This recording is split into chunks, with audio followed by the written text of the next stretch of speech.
Welcome to the first episode of the Wealth Builder podcast on the Financial Autonomy channel. My name's Nick Donato, and I'm a financial advisor at Guidance Financial Services. Each fortnight, you'll hear this new podcast, but you won't be missing out on your normal financial autonomy podcast with your host, Paul Benson. So every other fortnight, you'll get this new series, and in this series, we'll be discussing all things wealth and personal finance, from more basic principles of superannuation and tax to the more complex strategies such as trusts, family trusts, businesses, and testamentary trusts, and everything in between. I know there's a mountain of information and education around finance that can be accessed online, on social media, in the paper. There's so many different sources, but my personal passion is helping people sift through all of this information, helping them understand these concepts and taking out all of the jargon and simplifying everything. So every fortnight, I'll be joined by an expert in their field and we'll be discussing specific topics. For example, we'll be regularly joined by David Markowitz of the Optimized Accounting team to discuss all things personal tax and structures. We're going to be joined by some solicitors to discuss all things estate planning and testamentary trust. I will also be joined regularly by your financial autonomy host, Paul Benson. And it gives me my great pleasure to welcome him to the first episode of the Wealth Builder podcast. So, welcome, Paul. Thanks for joining Hey, us. thanks very much, Nick. Excited to get involved in this new project.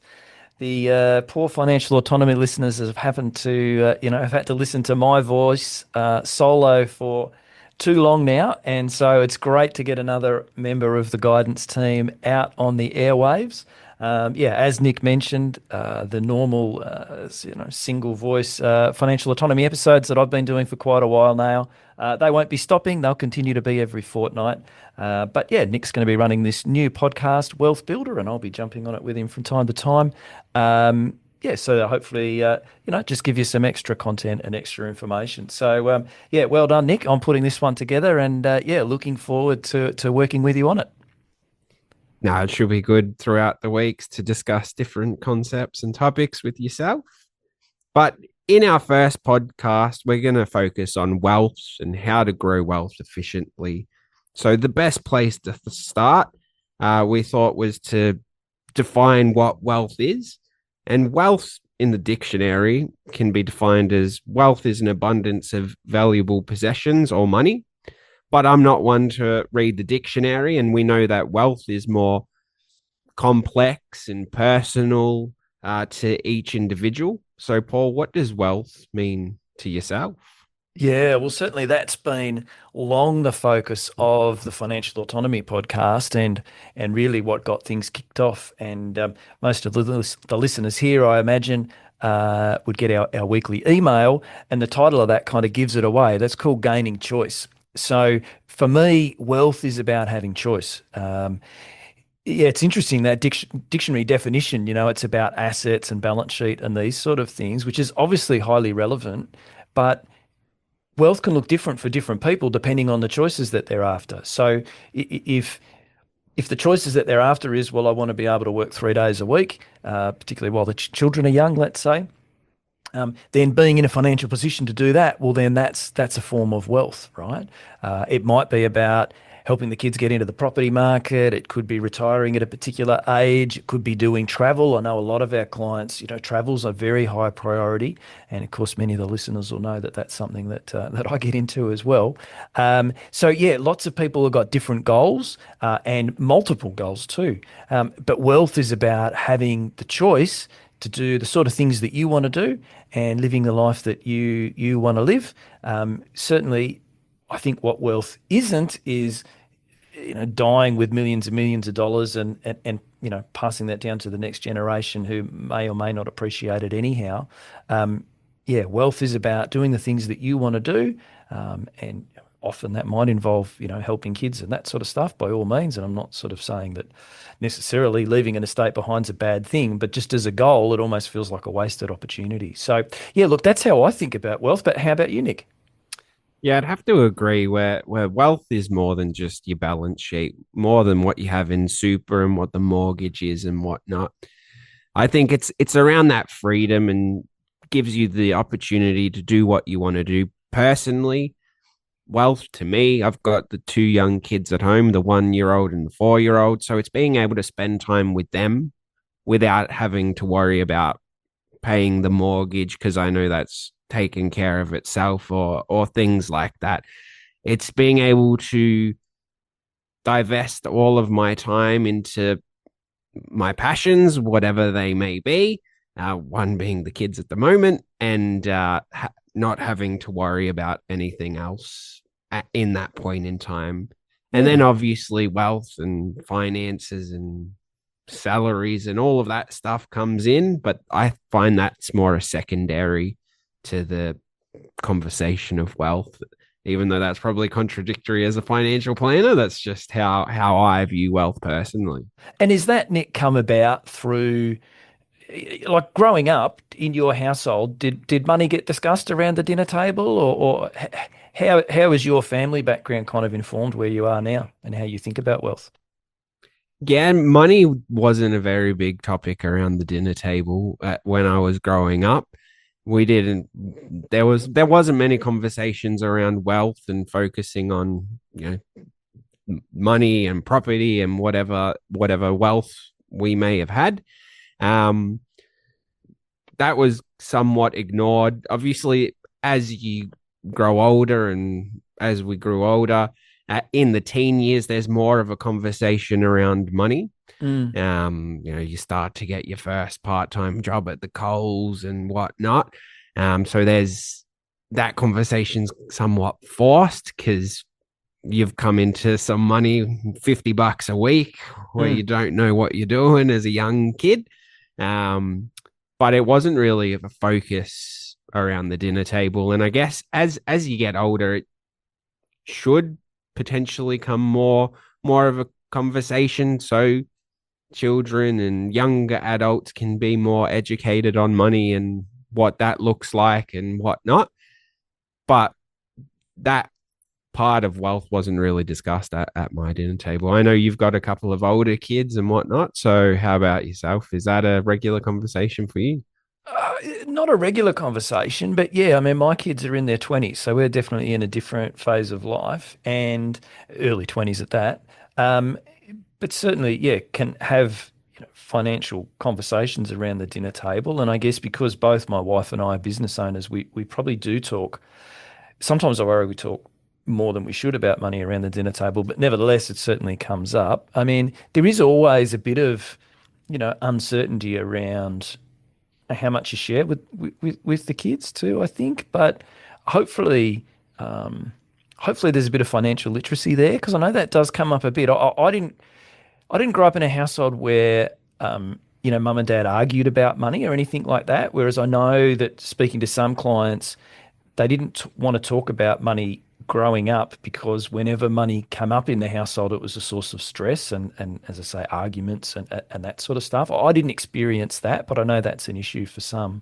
Um, but yeah, I mean, that's hopefully another consideration for this podcast is people listening, maybe arming them with a bit more information to perhaps as their kids get older, like you say. I mean, clearly, kids at your age, you're not going to have too much financial discussions, but um, yeah, just thinking about wealth and building wealth and hopefully there's an opportunity along the line to maybe, educate children a bit about, introduce them to shares, for instance, and volatility and some of those sort of things. I'm not sure of some of the topics that you plan, but I imagine that sort of stuff's probably going to come up on your future episode list. Is that on the agenda? Yeah, we've got a couple of episodes on again. We like to focus on financial literacy.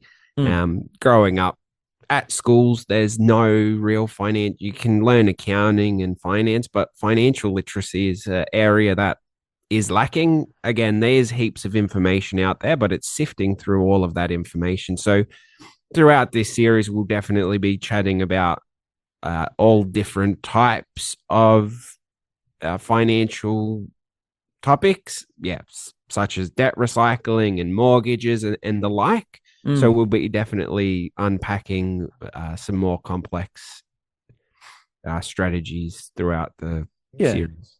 Because it's fair to say, obviously, given your life stage, of interest to you are strategies around kids and school fees and how you're going to help kids maybe get into the property market down the road and some of those sort of things. Not that it's all kid related. If you're listening and you don't have children, don't feel that you need to switch off now. But I'm imagining, Nick, as I say, just given your life stage, that those kind of topics are going to be the things that you're going to dive into. Yeah.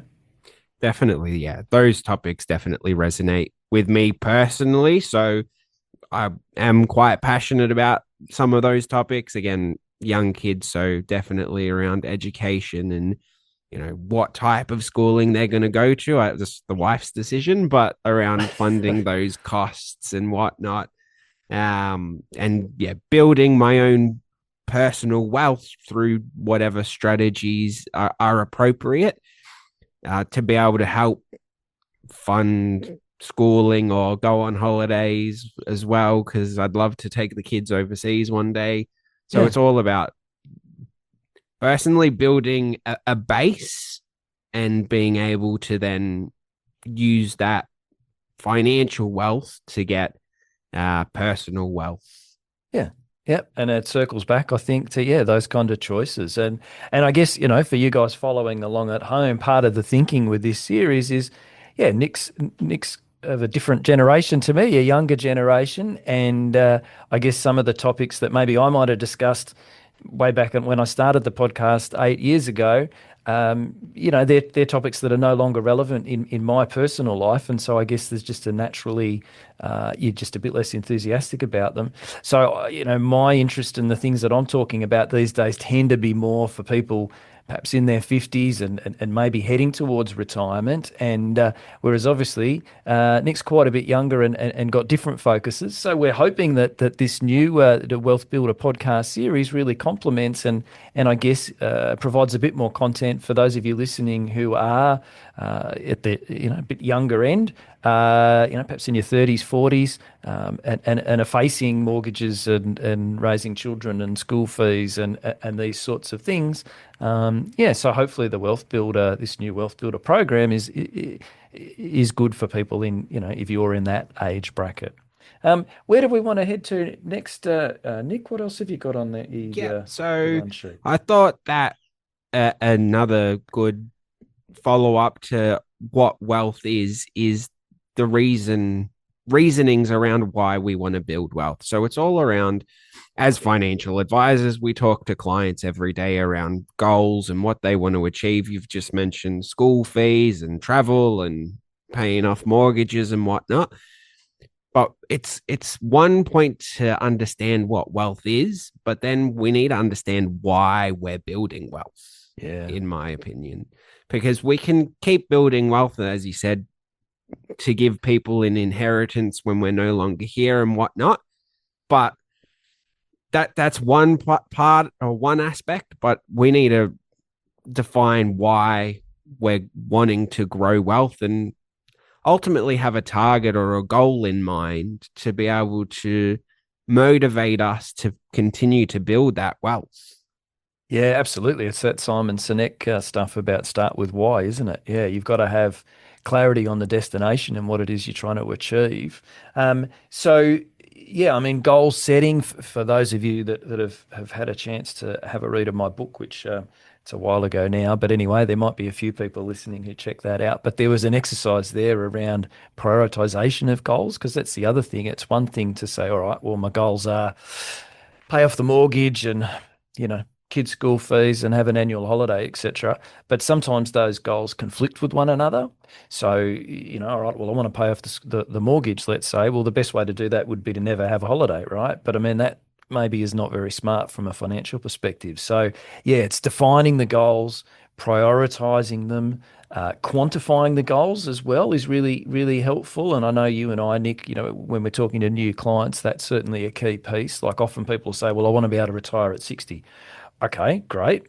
How much income do you need? Because in terms of whether that's viable, the answer is going to be greatly different if you tell me that you need 50,000 a year versus 200,000 a year, right? So yeah, identifying the goals, quantifying the goals, prioritizing the goals, absolutely, yeah, really key to success in terms of wealth building.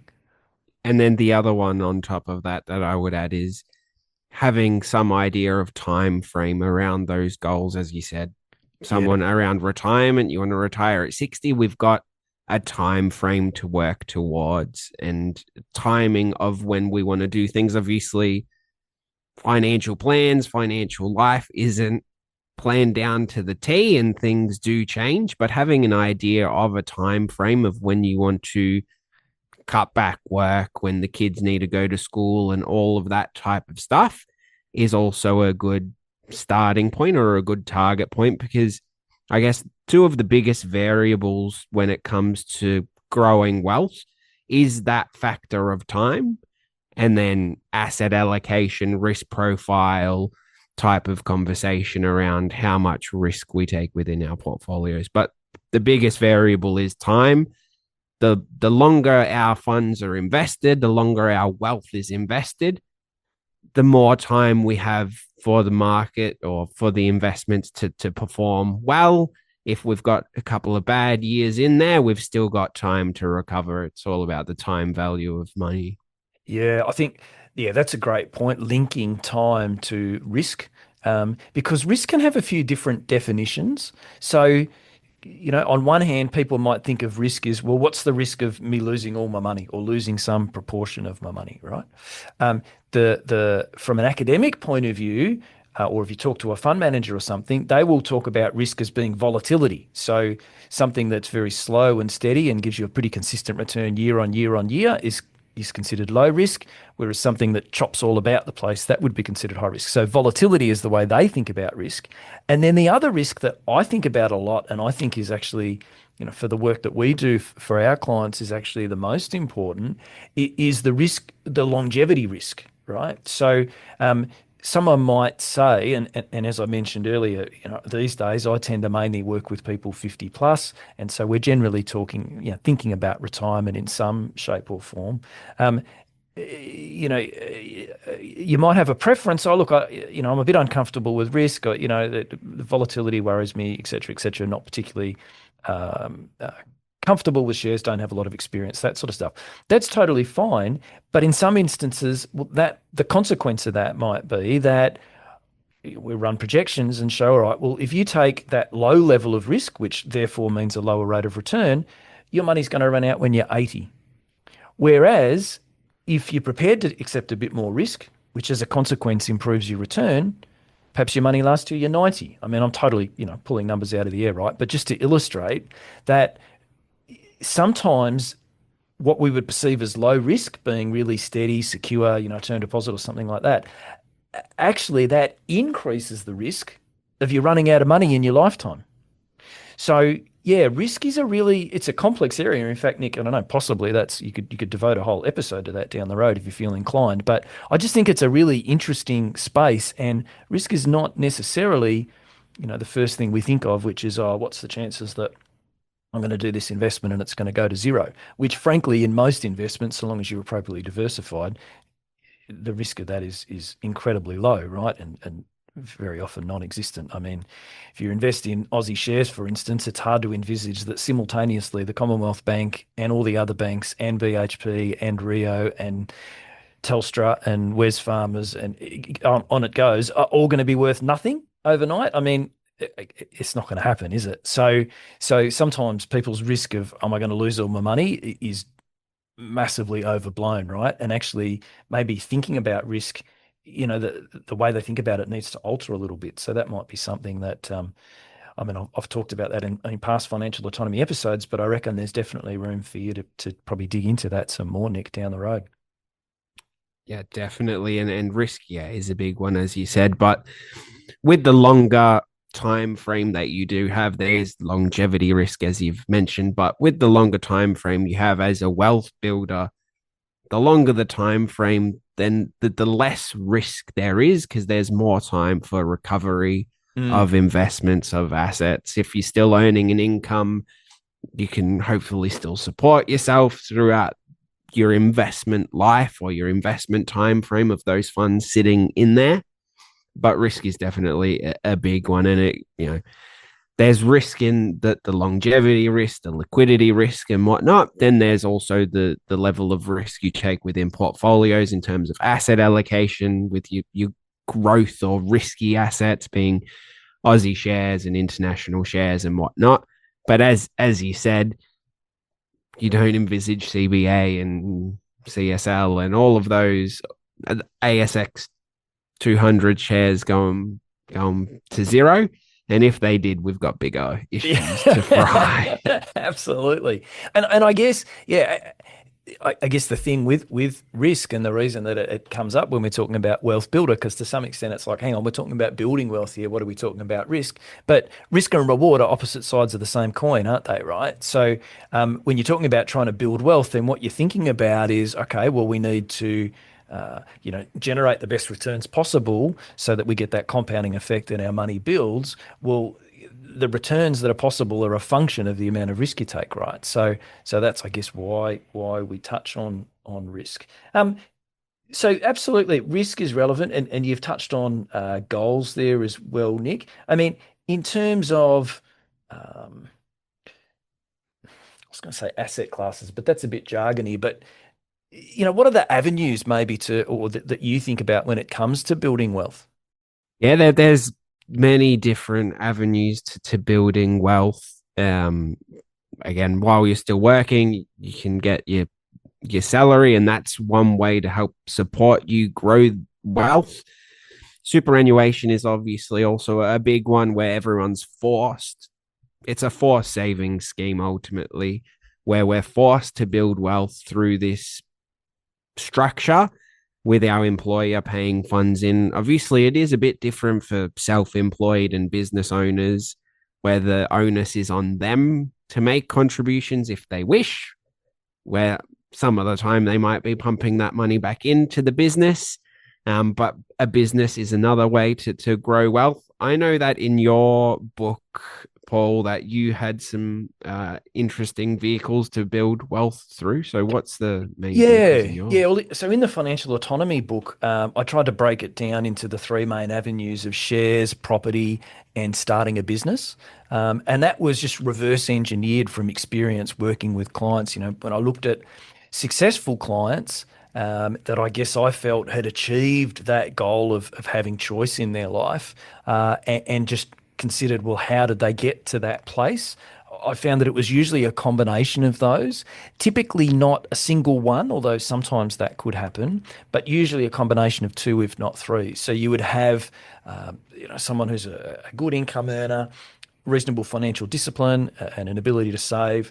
And so over time, they might buy an investment property, they might buy a share portfolio, and they'd give it 20 years, 30 years often. So it had lots of time to compound and grow, and really get themselves into a position where they had lots of options. Alternatively, you might have someone who starts a business, and there's usually a period of pretty hard grind there, but eventually that develops and they get a bit of a team around them, and the business becomes a bit of a cash cow. And then they can use that to again purchase shares, purchase property, diversify, build out. So those three avenues, and as I say, it's not necessary to just choose one. It's usually a combination, but shares, property, and business ownership, in my experience, are the way that I've seen most clients successfully achieve wealth and gain that choice in life. Yeah, property with the downsizing of people's homes as they get older, property and the tax concessions around that is definitely a big one. You've got a place to live, and then you can use that as a wealth investment in the future if you decide to as well. So that's a great way to grow wealth. Yeah, absolutely. It gives you a foundation, doesn't it? Yeah. Well, look, Nick, what have you got planned for future episodes of this Wealth Builder series?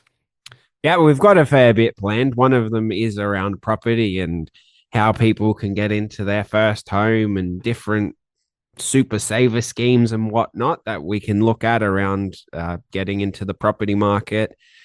We've got some debt recycling strategies, and that is a bit jargony, but we'll go through what debt recycling means and what that is. We're also getting David from Optimized Accounting on the podcast to discuss, again, all things tax. He's the expert in when it comes to the tax space. Financial planners, we can help with the structures and the strategies, but David's definitely on the tax front around, the ins and outs of setting up family trusts or businesses. We'll have him on. He's very insightful. So there's a lot to look forward to coming up. And Paul, you'll be joining us for a couple of different topics throughout the year as well. So we'd love to get you back on, of course. Absolutely. I'll jump in whenever you can find room for me. But yeah, I do think it'll be fantastic to have an accountant as a regular co-host, because yeah, if you can round out financial planning knowledge with accountancy tax kind of knowledge, the two of you combined should be able to really share some real gems, I'm sure. So I think, yeah, that should be really good. And I think, yeah, I think you might have mentioned it earlier, but you've got solicitors and mortgage brokers and a few other people lined up to co-host episodes with you going forward, right? So, yeah, for you guys, listening along at home, yeah, certainly keep an eye out for this new series because Nick's got some fantastic ideas around things that he wants to share. And yeah, the co-host format with experts in different areas, I think should really enable us to, I don't know, sort of unwrap or somehow or other unearth actually is probably a better way to express it. Yeah, just some great ideas and really cover things quite broadly. Yeah, and we're here for the audience and the people out there to give them some more insight into finances and their personal finances and whatnot. So having some co-hosts, again, experts in their field, they'll be able to shed more light on certain topics than a financial advisor can. So they'll be able to help us out to explain all these jargon terms into simple to understand language. But yeah, thanks for joining us on the first episode of the Wealth Builder podcast. We'll be back every fortnight going forward. You'll hear Paul every other fortnight, and he's got his regular Gaining Choices email that comes out that you can have a look into. But if you did want any further information or assistance, feel free to reach out. Thanks for Yeah. joining. And look, And guys, I might just finish off. Look, Nick, well done. Your first ever podcast. I know you're a little bit nervous. So well done on recording your first ever podcast. And I hope that all the episodes to follow are fantastic. I'm sure they will be. And yeah, I look forward to jumping on as a co-host whenever you'll have me. no worries, thanks, Paul. Yeah, the nerves will be gone by the end of this episode. So thanks, everyone, and we'll see you in a fortnight.